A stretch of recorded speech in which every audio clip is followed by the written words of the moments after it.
प्रधानमंत्री नरेंद्र मोदी विकसित भारत विकसित जम्मू कश्मीर कार्यक्रम में शामिल होने श्रीनगर पहुंचे, जहां उनका जोरदार स्वागत किया गया। इस दौरान प्रधानमंत्री मोदी ने 6400 करोड़ रुपए की लागत से 53 परियोजनाओं का उद्घाटन किया। सभा को संबोधित करते हुए पीएम ने कहा कि आपके इस प्यार से मैं जितना खुश हूं, उतना ही कृतज्ञ भी हूं। मोदी प्यार के इस कर्ज को चुकाने में कोई कोर कसर नहीं छोड़ेंगे। 2014 के बाद मैं जब भी आया, मैंने यही कहा कि मैं ये मेहनत आपका दिल जीतने के लिए कर रहा हूं और मैं दिनों दिन देख रहा हूं कि आपका दिल जीतने की सही दिशा में मैं जा रहा हूं। उन्होंने कहा कि जम्मू कश्मीर विकास की नई ऊंचाइयों को छू रहा है, क्योंकि जम्मू कश्मीर आज खुलकर सांस ले रहा है। बंदिशों से ये आजादी आर्टिकल 370 हटने के बाद आई है।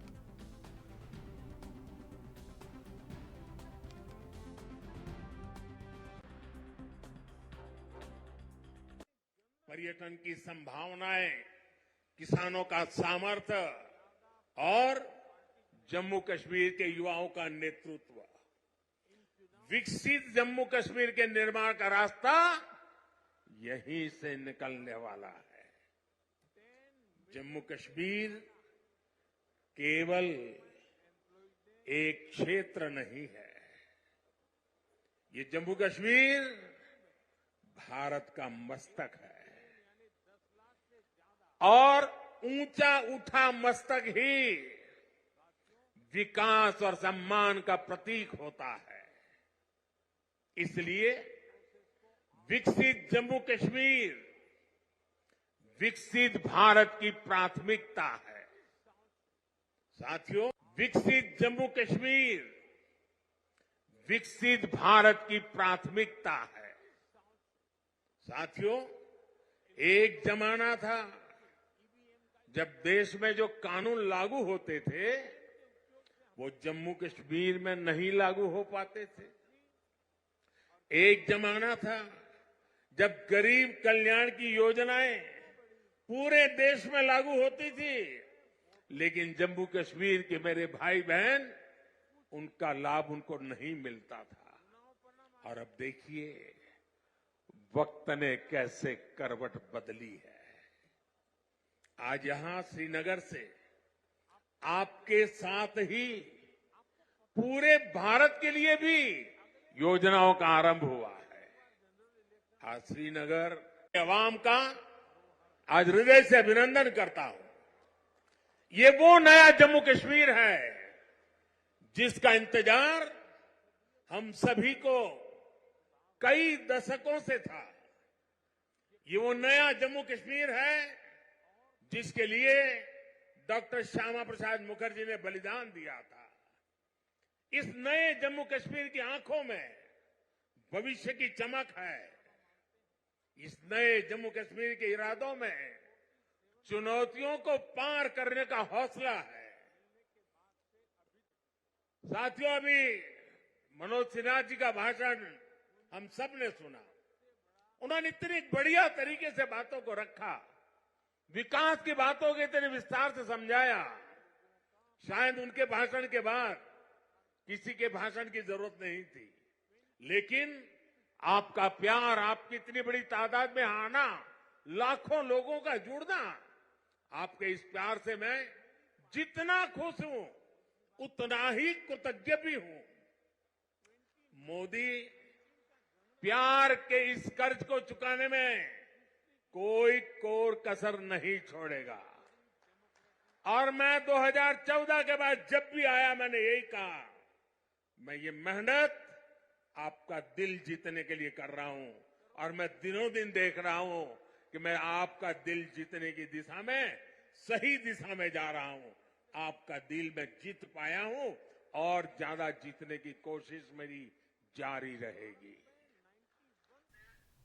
इसके बाद संवाददाता से भी बात करेंगे, लेकिन वक्त हो चला है छोटे से ब्रेक का।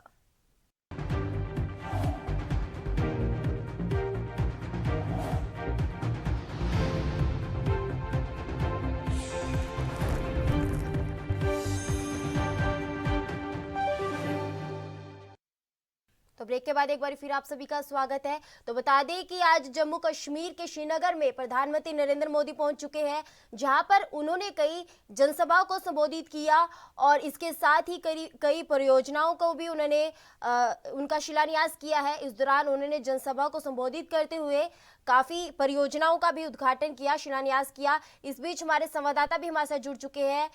जी निसार, आज पीएम मोदी जम्मू कश्मीर के श्रीनगर पहुंचे हैं, जहां पर उन्होंने कार्यक्रम में शिरकत की। इस दौरान उन्होंने कौन कौन सी परियोजनाओं का शिलान्यास और लोकार्पण किया है? जी देखिए, अगर यकीनी तौर पर ज़मीनी सतह पर हम नज़र डालेंगे तो इस एतबार से कि ये कितना दौरा, ये इसका प्राइम मिनिस्टर नरेंद्र मोदी का ये जो विजिट कश्मीर था कितना जी। अहमियत का हामिल है, किस तरह से लोग इस दौरे को देखते थे। और आज आईनी तौर पर अगर देखा जाए तो आज सुबह जब 12:30 बजे के करीब श्रीनगर के बख्शी स्टेडियम में पहुंचे तो वहां का एक जी। लोगों का एक हजूम, लोगों की बड़ी तादाद वहां पे पहले से ही मौजूद थी, चाहे सरकारी मुलाजिम, चाहे बीजेपी के कार्यकर्ता या फिर दीगर लोग, जो अवाम है जम्मू कश्मीर का, खासकर कश्मीर घाटी का, क्योंकि दौरा आज उनका कश्मीर घाटी ही था। तो कश्मीर घाटी के छोटे बड़े मर्द जंत सभी आज सुबह 3 बजे के करीब ही बख्शी स्टेडियम की तरफ रुख करने लगे और वहां पे लाखों की तादाद में लोग जमा हो गए। ये जी। इस बात का इशारा करते हैं कि किस तरह से लोग अब नरेंद्र मोदी, मुल्क के जो वजीर आला है, उनकी अहमियत को समझते हैं। उन्होंने जिस तरह से अपने ऐलान में भी ये कहा कि 370 हटने के बाद 370 का अगर फायदा यहाँ पे था तो खाली चंद सियासी फैमिलीज को फायदा था, वो खत्म हो चुका है। अब यहाँ की जो आम जनता है वो इस 370 के जो डिमेरिट्स थे उसको समझने लगे हैं, आहिस्ता आहिस्ता जमहूरी निज़ाम को अपनाने लगे हैं, जमहूरियत में अपना मुस्तकबिल समझते हैं। तो इस दौरे से कबल उन्होंने अपने ऐलान में भी ये कहा कि यहाँ के जो यहाँ टूरिज्म सेक्टर को बढ़ावा दिया जाएगा, उसके लिए जी। हुकूमत का भी ऐलान किया। एग्रीकल्चर और हार्टिकल्चर सेक्टर को भी बढ़ावा देने के लिए हुकूमत का भी ऐलान किया। सबसे अहम बात यह है कि जिस तरह से एक मजहबी जगह श्रीनगर के एक तवारीखी दरगाह हजरत बल की उसकी तामीर नौ के लिए भी हुकूमत का भी ऐलान किया। तो बीजेपी, जिस तरह से बीजेपी जम्मू कश्मीर की जो विंग है, उन्होंने इस दौरे को एक खास और अहमियत दी है और बताया कि लोग अब बिल्कुल बीजेपी के साथ जुड़ चुके हैं, जुड़ने लगे हैं और मुस्तकबिल करीब जो होगा वो बीजेपी के लिए बेहतर होगा। जी जी निसार, फिलहाल आज पीएम मोदी पहुंचे हैं, तो उनके साथ और कौन से नेता मौजूद रहे? जी, लगभग अगर बात की जाए तो बीजेपी जम्मू कश्मीर के जो प्रेसिडेंट है रविंदर रैना, जी। वाइस प्रेसिडेंट जो है सोफी यूसुफ, और जो वक्फ बोर्ड की चेयरपर्सन है डॉक्टर दरख्शां अंद्राबी, और केवीआईबी की चेयरपर्सन हिंदा भट्ट, वो भी इस जलसे में मौजूद रहे। और साथ ही साथ जो LG lieutenant governor Manoj Sinha है वो भी इस मौजूद रहे। डॉक्टर जितेंद्र सिंह जो मरकजी वजीर है वो भी मौजूद रहे। तो कुल मिलाकर एक तकरीबन जम्मू कश्मीर की जो बीजेपी की क़यादत है वो सभी इस जलसे में मौजूद रहे और मरकज के कुछ वज़रा भी थे जो इस जलसे में मौजूद रहे। उसके बाद नरेंद्र मोदी ने बादलबाग कैंटोनमेंट एरिया का भी दौरा किया और वहां पे उन्होंने फौजी जवान शहीद हो गए थे पिछले कई सालों से जम्मू कश्मीर में भी, उनको भी खराज अकीदत पेश किया और भारी पर्वत के पास भी गए, वहां पर भी उन्होंने ज़ाहिरी तौर पर वहां मंदिर में हाजिरी दी और इस तरह से उन्होंने यहाँ की आवाम से भी मिले। यहाँ के जो दूर दराज इलाके होते हैं वहां से आए अवामी नुमाइंदे भी आए, उनसे भी मुलाकात की और उनको भी उनके मसले मसाइल सुने, उनके इस वक्त से पहले हल करने की भी यकीन दहानी की।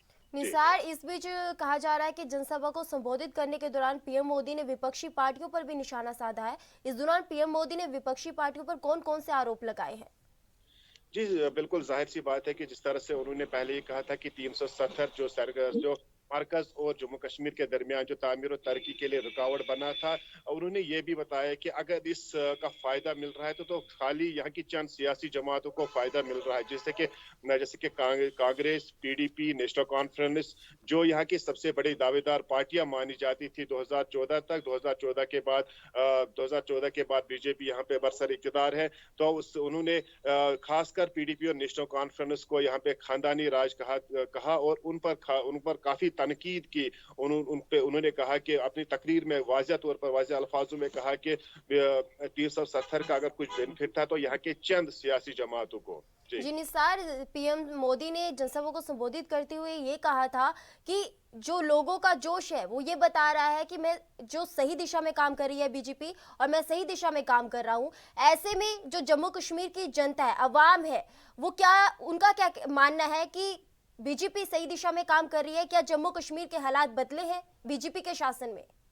जी, यकीनी तौर पर अगर देखा जाए तो नॉर्थ कश्मीर से, साउथ कश्मीर से या फिर सेंट्रल कश्मीर से जी। तकरीबन आज 4 बजे के करीब ही गाड़ियों का एक लंबा काफिला श्रीनगर के बख्शी स्टेडियम की तरफ जा रहा था, जो इस बात का इशारा करती है कि लोग अब किस तरह से मुतमईन है बीजेपी से, लोग किस तरह से नरेंद्र मोदी से मोहब्बत करते हैं और उसको चाहते हैं, उसको पसंद करते हैं। ये इस बात का इशारा, बिल्कुल वाज़ेह अल्फाजों में इस बात का इशारा मिल रहा है कि किस तरह से लोगों का एक, जिस तरह से लोगों की तादाद थी तकरीबन 2.5 लाख के करीब वहाँ पे लोग मौजूद थे। बिल्कुल वो पहाड़ी इलाकों से भी आए थे, जिनका वहाँ पे आना काफी मुश्किल था, लेकिन इसके बावजूद भी वो 3 दिन या 2 दिन से पहले ही घरों से निकले थे ताकि वो नरेंद्र मोदी का, प्राइम मिनिस्टर का वहाँ पे तकरीर सुने और उनसे मुलाकात करे। ये इस बात का साफ वाज़ेह अल्फाजों में इशारा है कि किस तरह से लोग अब यहाँ की जो मकामी सियासी जमातें थी उनको छोड़कर अब बीजेपी में ही अपना रोशन मुस्तकबिल समझते हैं या देखते हैं। जी, बहुत बहुत शुक्रिया निसार हमारे साथ जानकारी साझा करने के लिए।